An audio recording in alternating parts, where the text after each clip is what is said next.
Patrice, dans la presse ce matin, un hommage à un grand monsieur. Oui, Michel Serres, il était philosophe, mathématicien, gascon, d'une curiosité intarissable, académicien aussi. Il nous a quittés à l'âge de 88 ans et ça vaut bien cette belle une de Libération avec le sourcil en bataille et le regard tourné vers la lumière. Il portait un regard bienveillant et optimiste sur la marche plutôt déprimante du monde.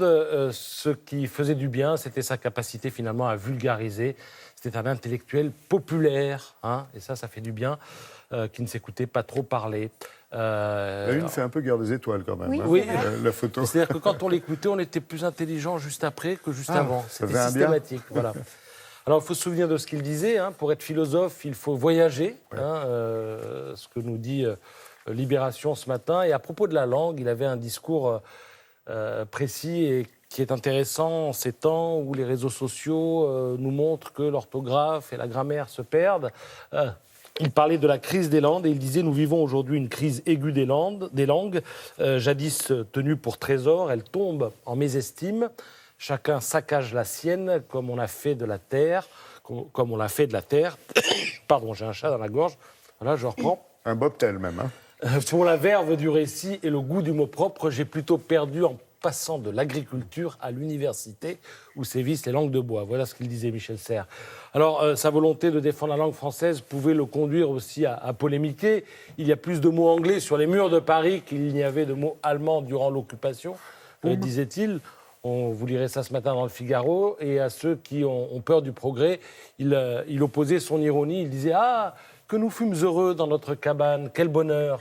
Nous ne pouvions guérir les maladies infectieuses et les années de grand vent, la famine tuait nos enfants. » Voilà, si tout ça vous parle, il faut lire ou relire. C'était mieux avant l'un de ses multiples ouvrages. Il en est question évidemment ce matin dans le Figaro. À Montreuil, une expo sur le monde ouvrier. C'est au parc Montreux, ça dure jusqu'au 29 décembre prochain. Et en fait, l'invisibilité des ouvriers passe par leur invisibilisation muséographique, nous dit ce matin le patron du musée.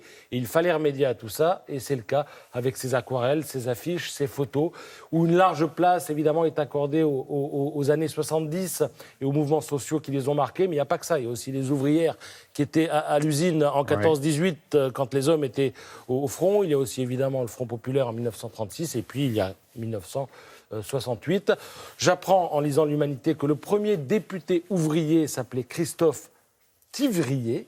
Il était allé à l'Assemblée en blouse blanche. Il a été élu en 1888, maire de Commentry, une ville de l'Allier.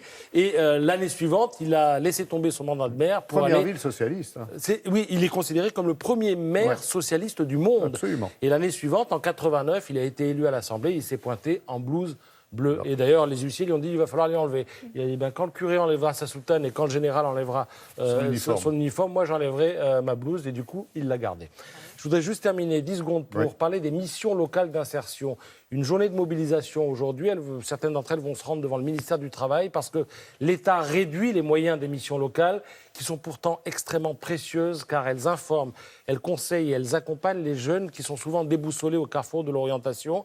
Quand papa et maman n'ont pas de réseau, quand on ne sait pas quelle direction prendre, eh bien il y a les missions locales d'insertion. Elles sont là et elles pallient aussi parfois les curieuses carences de l'université qui refusent parfois des conventions de stage à des jeunes qui trouvent des stages mais à qui on dit tu n'auras pas de convention donc tu ne pourras pas faire ton stage. Elles sont là aussi pour ça, il fallait souligner leur travail et c'est pour ça qu'elles se battent et qu'elles vont manifester aujourd'hui.